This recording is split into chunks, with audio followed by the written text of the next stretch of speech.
En fait, quand j'ai vu Oulfat, pour moi, c'était une évidence, quoi. Je veux dire, elle est sportive, elle a représenté l'équipe israélienne pendant 23 ans de volleyball. Voilà. Et puis, dès qu'on s'est vu toutes les trois, ça a fait... On est vraiment là pour Power Girls, pour représenter Israël, pour représenter l'association. De la générosité, des talents et du cœur. C'est la sauce du jour sur studioqualita.com. Et nous avons le plaisir d'accueillir sur ce plateau Léa Tov, que vous connaissez bien. Bonjour Léa. Bonjour Cathy. Et Vanessa Alouche, vous ne la connaissez peut-être pas, mais elle gagne franchement à être connue. Bon, pour un petit rappel, elle a participé à Achagadol à l'époque, il y a un petit moment déjà. Oui, ça fait 13 ans, au Big Brother. 13 ans, voilà. Donc, depuis le temps a passé, vous êtes là parce que vous allez, grâce à toi, Léa, Vanessa, tu vas participer au raid de Sahraouia. J'espère que je l'ai bien prononcé. Sahraouia. C'est mieux comme ça. Au Maroc, du 26 au 5 mars, un triathlon incroyable. Un multisport. Multisport. Je crois que vous allez faire du vélo, du kayak, de l'escalade, du nivouts, des courses d'orientation. 120 km sur 5 ou 6 jours. Et uniquement des femmes. Voilà. Alors, comment vous êtes arrivée dans cette aventure, Vanessa? J'imagine que c'est grâce à Léa. Oui, c'est Léa. Alors, Laila Wachi, qui dirige l'association Lagon Dakhla, qui s'occupe donc de toute la région du sud. Du sud du Maroc, qui est une région magnifique, m'a invitée. Donc, elle voulait que moi je le fasse. D'ailleurs, je vais le faire avec Myriam Laser. Et quand j'ai vu tout ce qu'il y avait à faire, j'ai dit on va faire honte à notre pays. Au bout de 10 minutes, on va être KO parce que c'est 120 km en une semaine. Il faut être vraiment très, très sportive. Et donc, j'ai pensé directement à Vanessa, qui a déjà fait plein d'épreuves de marathon. Donc, elle est sportive. Elle a fait également Cache Island en France. Ouais, à l'époque, présentée par Castaldi. Donc, c'est une vraie sportive dans l'âme. Et je voulais également une autre coéquipière. Et je lui ai dit, voilà... trouve une fille qui est bien, qui est sportive, qui a les valeurs de Golda et ce qu'on aime, parce que l'équipe s'appelle Golda, donc l'équipe israélienne s'appelle Golda comme le magazine Golda Magazine, donc c'est la Golda Team. Elle m'a proposé plusieurs filles et il y en a une qui m'a interpellée et on l'a rencontrée. Elle s'appelle Oulfat Haider, c'est une arabe israélienne qui vit à Haïfa, c'est une fille exceptionnelle. Alors comment vous l'avez connue, moi par une amie, Vanessa? le biais d'une amie. C'était important pour moi de montrer une autre façade, on dit, d'Israël. La vraie façade d'Israël. La vraie façade, c'est-à-dire qu'on soit différente, c'est-à-dire on peut être juive, musulmane ou arabe ou peu importe, de Normandie, dans ce qu'elle convient. Et en fait, quand j'ai vu Oulfat, pour moi, c'était une évidence, quoi. Je veux dire, elle est sportive, elle a représenté l'équipe israélienne pendant 23 ans de volleyball. Voilà. Et puis, dès qu'on s'est vu toutes les trois, ça a fait... Donc, aujourd'hui, elle a 51 ans, je crois. Ouais. Elle est très sportive. Elle fait 1m80. Moi, je suis une nain de jardin avec ma 1m59. C'est une bombe atomique. 1m59. Donc, il y a une grande différence entre nous. Mais on est toutes les deux sportives. Et puis, on part dans le même rush, quoi, le même avira. Ça veut dire qu'on est vraiment là pour Power Girls, pour représenter Israël, pour représenter l'association. Et 80 femmes du monde entier. Et j'espère qu'on va... que vous allez gagner, en et tout déjà, cas, vous allez dans bien son vous travail. classer. Alors, juste Léa, 80 participantes, que des femmes. On l'a dit, c'est la 8e édition de ce triathlon. Voilà. Et pour la première fois, une équipe israélienne. C'est ça la grande nouveauté. Et c'est grâce à vous. Alors, comment vous avez fait? Est-ce que vous avez éclaté? Non mais c'est vrai, franchement, comment vous avez fait? Parce que apparemment vous êtes devenue l'ambassadrice du Maroc en Israël et vice-versa. Mais en tout cas, vous êtes bien introduit dans les milieux marocains. Alors d'abord, le Maroc et moi, c'est une histoire d'amour. D'accord. Alors, ceux qui connaissent le Maroc me comprennent. Alors là, maintenant, les vols, il y a des vols maintenant pour le Maroc. Ça y est, il y a Royal Air Maroc, tout ça. Donc, les Israéliens vont aller au Maroc et les Marocains vont venir en Israël. Direct, bien sûr. Et ils vont comprendre toute l'émotion qu'on a quand on vient au Maroc. Le Maroc, c'est un pays extraordinaire. Donc, vous voulez que les Israéliens aillent au Maroc, mais vous voulez aussi que les Marocains viennent en Israël. Ah oui, moi, j'ai hâte que les Marocains découvrent Israël. Je sais qu'ils vont adorer Israël. Et il y a tellement à voir au Maroc. Là, on arrive 3 jours avant, on va aller à Marrakech parce que je voulais absolument leur faire découvrir Marrakech avant. Et ensuite, on va aller à Dakhla, qui est une région qui est extraordinaire, qui est une région du Maroc qui est dans le Sahara.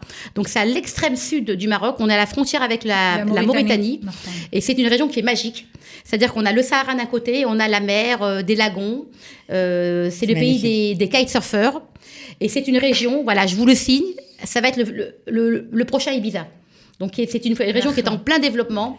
Il y a plein d'hôtels qui se construisent, mais c'est the place to be, c'est extraordinaire. Dakhla, voilà. Alors ça veut dire que ce raid là-bas dans cette région méconnue, tout le monde ne connaît pas cette région, ça va permettre aussi peut-être, ça va donner des idées à des investisseurs, etc. de part et d'autre. Mais moi je voudrais revenir sur la course, sur l'entraînement, parce que quand même c'est une gageure, c'est difficile. C'est difficile, c'est des longues épreuves. Ça peut aller jusqu'à la première journée, c'est 30 km selon l'épreuve de 2021. Comment vous faites pour vous préparer? Alors déjà, on est sportif de base, d'accord? Moi, j'étais jockey professionnel, elle est handball, tout ça. Donc déjà, on est sportif. Mais là, on fait beaucoup de VTT, on fait des courses d'orientation, on court beaucoup, on n'a pas le choix parce qu'on doit arriver prête. Et les épreuves, elles s'enchaînent en fait. On a par exemple 7 km et demi de run and bike. Il y en a une qui est à vélo, une qui court, et puis on s'échange, mais c'est dans du sable mou. Hein, c'est pas, on est en C'est dans le désert, on est dans le Sahara là. On a du bootcamp, ça veut dire qu'on doit les tapes al-khavalim, je ne sais pas comment dire en français. Monter sur des cordes, des filets, des cordes. Des roues, donc ça c'est très prenant. On a l'escalade, on a le kayak, c'est en pleine mer, j'ai entendu que là-bas c'est hardcore. Et puis on repart sur des trails de nuit, et puis dans la ville de Dakhla aussi, donc de nuit, donc c'est vraiment des journées pleines. On s'entraîne, on court beaucoup, on nage beaucoup. Là, Léa, elle m'a vu, elle m'a dit, t'as beaucoup maigri depuis une semaine. On n'arrête pas. Et puis c'était aussi un petit peu, je crois, à la dernière minute, parce qu'on savait pas s'ils allaient ouvrir. Donc il y a beaucoup de gens, de filles qui sont déjà prêtes là-bas, qui s'entraînent depuis des mois. Et puis nous, on espère que là, ce qu'on a fait dernièrement. Alors, ce qui est incroyable, d'abord bravo pour la future performance et déjà pour les entraînements. Franchement, chapeau. Ce qui est incroyable, c'est que chaque équipe court pour une association. Parce que c'est pas simplement courir et la performance sportive, c'est aussi porter les valeurs d'une association. Vous allez courir pour le Jaffa Institute, donc créé déjà depuis 1982, qui s'occupe de l'enfance en difficulté, mais aussi des survivants de la Shoah. Les enfants, mais pas que, les survivants de la Shoah. Ils aident beaucoup les femmes. Donc, je salue Yaakov Perez, donc, moi aussi, qui dirige, que j'adore. Profite. Voilà, Yaakov Perez, que j'adore. Et ils ont des valeurs qu'on aime. Vraiment, ça regroupe nos idées, ce qu'on fait. Donc, ça rentre vraiment dans le cadre de l'association qu'on voulait défendre donc, puis pour les Sahraouis. Aussi en Israël, juifs et arabes. Il n'y a pas de distinction. Il n'y a aucune distinction. Ils sont israéliens, ils les aident.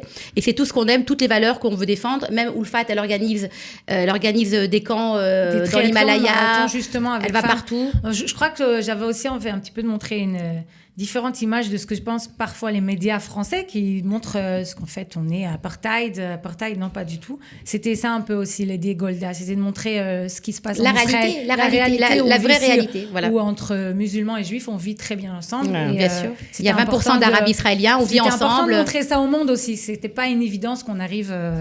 Une belle réponse à la dernière, la dernière sortie d'Amnesty International. Ouais. Voilà. Il faut signer d'ailleurs la pétition. On en profite. C'est bien, allez. Vous aussi, vous l'avez signée? Non, pas encore. Je vais t'envoyer. Mais il va falloir le faire. Voilà. Bon, donc c'est un très beau parcours qui s'annonce, un beau voyage. Et des bonnes valeurs. Parce que toutes les femmes qui vont participer, d'abord, on va faire des rencontres magnifiques. J'ai hâte qu'elles rencontrent les Marocaines. On va faire des très belles rencontres. Et puis, on a Miss France, on a toutes les femmes qui participent, c'est des femmes de médias quand même. Alors, il y a certaines qui sont connues, mais d'autres, il y a également des filles qui habitent à Dakhla même. Ouais. Donc, c'est également des valeurs d'ouverture, des valeurs de partage, et tout en respectant, bien sûr, les paysages. Enfin, bon, il y a beaucoup de respect écologique aussi, donc c'est vachement bien. Bon, un très, très beau programme pour vous. Qu'est-ce que vous attendez, Vanessa, après la course? Vous espérez quoi? Qu'est-ce que j'espère? Rentrer vite fait me reposer à la maison avec mes chevaux. J'espère que les Marocains ils aient une image de nous un peu peut-être différente, je sais pas. Non, mais ils l'ont déjà. Je peux vous dire que... Je suis pas sûre de ça. Ah bah, je peux te dire que tu vas être vraiment... Voilà, je vous le dis. J'ai envie que le monde, en fait, voit quelque chose d'un peu différent. Alors, vraiment, les Marocains adorent Israël. On a toujours un accueil extraordinaire. Moi, à chaque fois que je vais là-bas, je dis que je suis israélienne. Je suis super bien accueillie. D'abord, c'est des gens super gentils. Ils sont très accueillants. Alors, il y a un accueil que nulle part ailleurs, j'ai vu un accueil comme les Marocains. Bon, alors, donc, vraiment, en tout cas, on vous croit sur parole, Léa. Est-ce qu'on pourra suivre en direct la course ou pas du tout? Alors, vous pouvez nous suivre sur les réseaux sociaux, donc sur le Golda Magazine. Vous allez poster? Oui, on va poster régulièrement tout ce qui se passe. D'ailleurs, suivez-nous, encouragez l'équipe. Et puis sur On en a Sarawiya besoin. également, ils ont leur Instagram Sarawiya également. Et on Et puis pourra tous les suivre comme médias ça. marocains Il y a des aussi, médias aussi, tous les médias BBC, marocains. il y a beaucoup de médias. Ouais, il y a Ouais. beaucoup de grands médias. C'est vraiment Un beau rendez-vous. un gros événement. Ok, 26 au 5 mars, donc 26 février au 5 Voilà. mars, donc vous partez bientôt. Et on vous défend souhaite- Israël, voilà. Allez Israël, go les Golda. Gold Team. Voilà, bonne chance à la Golda Team alors. Merci Merci d'avoir beaucoup, été avec merci. nous, bravo. On a été accueillis Et, par l'ambassadeur du Maroc, il nous a dit Beatzlacha, il a été super sympa. C'était sympa. On a Bon. bien rigolé, ils sont adorables. Bon, eh ben, en tout cas, je pense que vous allez non seulement faire du bien, mais en plus bien vous amuser. C'est ce que je vous souhaite Oui, en tout cas. on veut que ça. Voilà, à bientôt. Merci. Ciao. De la générosité, des talents et du cœur, c'est la sauce du jour sur studioqualita.com. Change